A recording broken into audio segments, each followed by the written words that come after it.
అక్రమ అరెస్టులు గృహ నిర్బంధంపై విజయనగరం కలెక్టరేట్ దగ్గర అంగన్వాడీలో ఆందోళన చేపట్టారు. కనీస వేతనాల అమలు, సమ్మె ఒప్పందాలు, జీవోలు ఇవ్వకుంటే సమ్మెకు సిద్ధమని హెచ్చరించారు.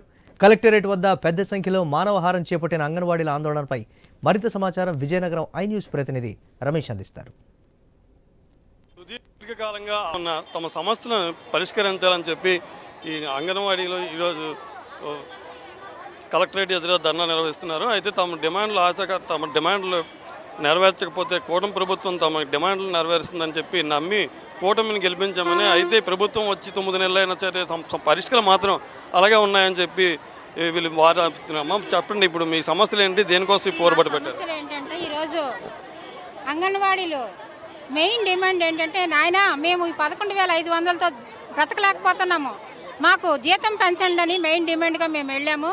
కానీ ప్రభుత్వం ఏం చేస్తుందంటే, ఈరోజు మేము ఎప్పుడో రిటైర్ అయినప్పుడు 62 సంవత్సరాలు పెంచారు, 2 సంవత్సరాలు పెంచారు. అంతేకాకుండా ఏంటంటే రిటైర్ అయిపోయిన తర్వాత మీరు చనిపోతే మీకు 1,00,000 రూపాయలు ఇచ్చి ఇంటికి మీ వాళ్ళకి బ్రతకమని చెప్తున్నామని చెప్తున్నారు.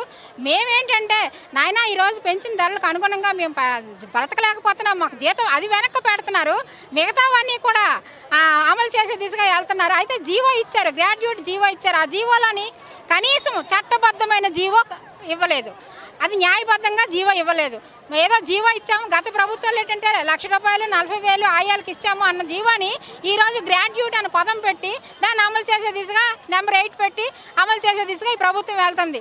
అయితే అంగన్వాడీ వాళ్ళు ఎంత అమాయకులని మీరు అనుకుంటున్నారు. అయితే అంగన్వాడీలు అమాయకులు కాదు. కాకపోతే ఏంటంటే, ఏ ప్రభుత్వం అయినా మాకు న్యాయం చేస్తుంది. ఇప్పుడు ఎన్నాళ్ళు ఒక్కొక్కరికి 40-50 ఏళ్ళు సర్వీస్ ఉంది. సర్వీస్ ఉండేటప్పుడు సుప్రీంకోర్టే తీర్పిచ్చింది గ్రాడ్యుయేట్ని అమలు చేయమని. కనీసం ఆ గ్రాడ్యుయేట్ని చట్టబద్ధంగా అమలు చేయాలి. సరిపోగా ఈరోజు ఏదో మోసపూరితమైన జీవాన్ని ఇచ్చి ఈరోజు మీకు గ్రాడ్యుయేట్ ఇచ్చామని ప్రజల్లోకి తీసుకెళ్ళడం అన్నది అది కరెక్ట్ కాదు. మేము 42 రోజులు సమ్మె చేసేటప్పుడు ఈ ప్రభుత్వం మా దగ్గరకు వచ్చి మీరు న్యాయంగా అన్ని కోరికలు సమస్యలు పరిష్కారం మేము చేస్తాము అని అన్నారు. కానీ ఈరోజు మేము ఏదైతే న్యాయంగా అడుగుతున్నామో, మా జీతం పెంచండి, మాకు బ్రతకడానికి చాలా కష్టంగా ఉంది, అన్ని ధరలు పెరిగిపోయాయి, సెంటర్కి మదుపులు పెట్టలేకపోతున్నాం, అట్లా అంగన్వాడీ మా ఇళ్ళకు మదుపులు పెట్టుకోలేకపోతున్నాం, మాకు జీతం పెంచండి, హాస్పిటల్ మాకు మెడికల్ ఇస్తామన్నారు, అది కూడా ఇవ్వలేదు. అంతేకాకుండా మాకు మెడికల్ లీవ్లు ఇస్తామన్నారు, అది ఇవ్వలేదు. అంతేకాకుండా కనీసం వేసవి సెలవులన్నీ కూడా మాకు లేకుండా చేస్తున్నారు. 15 రోజులేమో ఆయాలకి ఇస్తున్నారు, 15 రోజులేమో టీచర్లకి ఇస్తున్నారు. ఎంత సెలవులు ఇచ్చినా మా వర్కులు మనం చేయాలి, మా స్టాకులు మేము లబ్ధిదారులకు అప్పచెప్పాలి. ఏ రకంగా కూడా మాకు మా సమస్య అనేది పరిష్కారం అవ్వలేదు. మేము కనీసం చాలా బాధలు పడుతున్నాం, చాలా ఇబ్బందులు పడుతున్నాం. సెలవు పెట్టినా కూడా మాకు వర్క్ చేసేటట్టుగా ఈ ప్రభుత్వం మా జీవాన్ని మాకు ఇస్తున్న జీవాలు అలాగున్నాయి. అంతేకాకుండా ఈరోజు ప్రభుత్వం ఏదైతే మేము 26,000 డిమాండ్ పెట్టామో, కనీస వేతనం మాకు జీతం పెంచాలి. ఆ జీతం పెంచే వరకు మా పోరాటాన్ని మేము ఆపము, దీన్ని ఇంకా ఉధృతం చేస్తాము.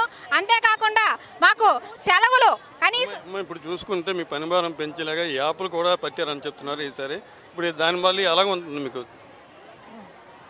యాప్లు ఎక్కువై ఉన్నాయి. మేము 9 నుంచి 4 గంటల వరకు పనిచేయమని గవర్నమెంట్ జీవో ఇచ్చింది. ఆ గవర్నమెంట్ జీవో ఇచ్చేటప్పుడు ఆ యాప్లు ఏంటంటే యాప్లు ఎక్కువైపోతున్నాయి. ఈ యాప్ అంటారు, ఆ యాప్ అంటారు, పోషణ ట్రాకర్ అంటారు, ఇవి అంటారు, దానికి పేస్ యాప్ అంటారు. అన్నిట్లో వర్క్ అంత బండి చేసేటప్పుడు బ్రతకడానికి మాకు దారి ఉండాలి కదా. మేము ఎలా బ్రతుకుతాము? హాస్పిటల్ ఖర్చు అందులోనే, ఆ 11,500లోనే, పిల్లల చదువులు అందులోనే, అత్త మామ తల్లిదండ్రులు పెంచడం అందులోనే, మేము ఏ ఫంక్షన్కి వెళ్ళాలంటే అందులోనే. వాళ్ళు చుట్టుపక్కల చూస్తే అందరికీ లక్షల జీతం ఇచ్చి అదే టైంలో ఉండేటప్పుడు మాకు ఇవ్వకూడని కారణం ఏంటి గవర్నమెంట్కి?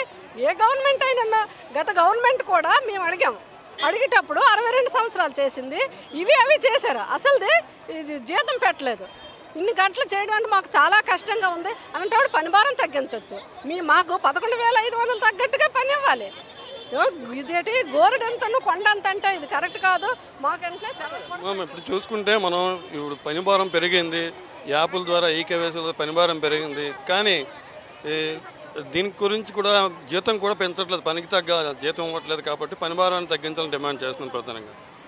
మా పనిభారాన్ని తగ్గించే ప్రధాన డిమాండ్ 4 యాప్ల్ని 1 యాప్ చేయమని. మరి 4 యాప్లు కూడా మాకు పని చేయమంటారు. ఆ ఒత్తిడి అనేది చాలా ఎక్కువగా ఉంది. మరి ఈ వీకేవైసీలు సెల్లలు కూడా వాళ్ళు ఇచ్చే సెల్లలు కూడా మాకు పని చేయట్లేదు. మరి ఆ సెల్లల్లో వర్కులు చేయలేకపోతున్నాము. ఆ వర్కులు చేయకపోతే మాకు డిమాండ్స్ ఎక్కువైపోతున్నాయి. ఆఫీసర్ల నుంచి మాకు అనేక రకమైన ఒత్తిళ్లు కలుగుతున్నాయి. మా ప్రధానమైన డిమాండు ఈ 4 యాప్ల్ని ఒక యాప్ చేస్తామని గవర్నమెంట్ చెప్పారు. ఇదిగో సర్వే చేస్తున్నాం, అదిగో సర్వే చేస్తున్నాం అంటున్నారు. ఇప్పటి వరకు 4 యాప్ల్ని ఒక యాప్ చేయలేదు.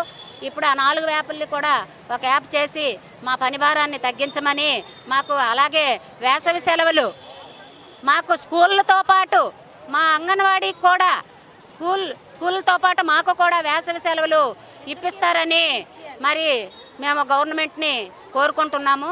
ఇది మా ప్రధానమైన డిమాండ్లు. అయితే ఇప్పటికే పనిభారం పెరిగింది, దానికి తగ్గ వేతనాలు కూడా పెంచట్లేదు. కనీస వేతనాలు అమలు చేయాలని చెప్పి, అదేవిధంగా ఈ యాప్లన్నీ 4 యాప్లను తీసి ఒకే యాప్ కింద చేసి తమ పనిభారం ఇంకొంచెం తగ్గించాలని చెప్తున్నారు. ప్రధానంగా వీళ్ళ డిమాండ్ ఏంటంటే పాఠశాల ఉపాధ్యాయులు మాదిరిగా తమకు కూడా వేసవి సెలవులు ఇవ్వాలని కోరుతున్నారు. సమస్యలు పరిష్కరించుకుంటే మరో ఆందోళనకి ఉధృతం చేస్తామని చెప్పి వాళ్ళు స్పష్టం చేస్తున్నారు. కెమెరామాన్ మధుసూదన్ రెడ్డితో రమేష్, ఐ న్యూస్, విజయనగరం నుంచి.